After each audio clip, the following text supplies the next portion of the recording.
They would, palm reading. I can remember my grandmother, people being there, I don't know if family members, can't remember who, holding out the palm, and she would run these lines in the hand and be deadly serious about it. No, I mean, it was not a parlor trick, it wasn't a game, but deadly serious.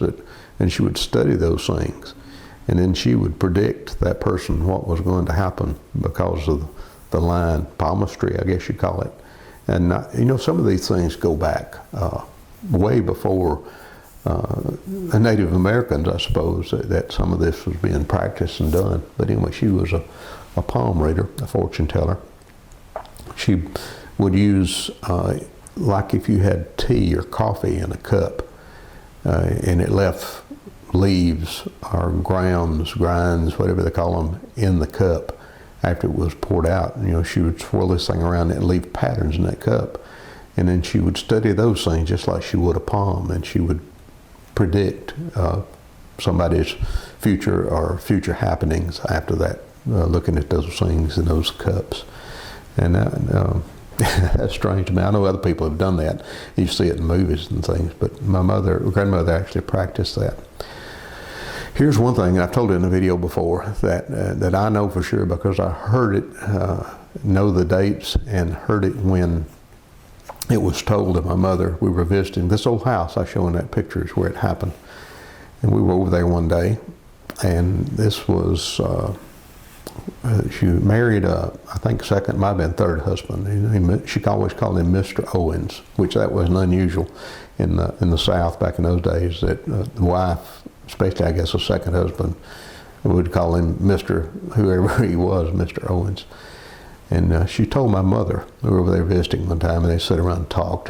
And do you remember, now this is something that I'm getting off track, when you're a child and people back in those days, you didn't have any distractions, no TV, a lot of them didn't have radio for noise distraction. When they got together, they talked, and it was kind of a drone, a monotone talk.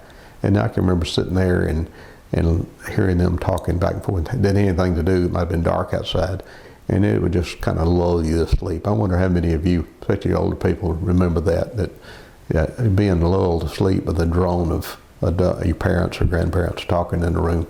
That happened to me many a time. And it was just like a sleeping pill to me. I'd just kick off when this was going on. But anyway, we were there one day, and she was telling my mother, she said, I've got to tell you something. And I remember this. She said, something strange just happened the other night. He said, after he'd gone to bed, and these old houses, this was a 4-room house, and the old houses not like our modern houses where you got a switch on the wall and you got nice lights around and lamps. Usually their rooms had one light in it. It hung down from a cord from the middle of the room. It had a light socket in it, and they screwed one bulb in the middle of it. And that light socket had a pull chain on it where you turned that light on and off. And I'm setting up the scene here about what she told about this. No switch on the wall or anything. And she said, we had gone to bed the other night. People went to bed just after it got dark back in those days. You can imagine no TV to watch, no radio to listen to, nothing. They'd go to bed early and turned all the lights off to save electricity. Said she hadn't been in bed very long, and that light in the bedroom, all the lights in the house were out. That light came on. Now these things were not something that you could easily touch, like you do now, a switch and it come on. You had to want to pull these chains to get it to come on. And most of them they had a little string that hung down from the chain so you could reach it. And some of them had a little fluorescent thing hanging on the end of them that would glow in the dark, so you could find that thing in the dark. But anyway, she said that light, and we're in that area of the house, came on the other night, and said I got up out of bed and turned it off. It said it was definitely off. Came on when I pulled the switch and went back off. Got back in bed. Said she hadn't been back in bed, but didn't think a lot about it. Thought, well, something wrong with the light switch or light, whatever. Got back in bed, and the light came on the second time.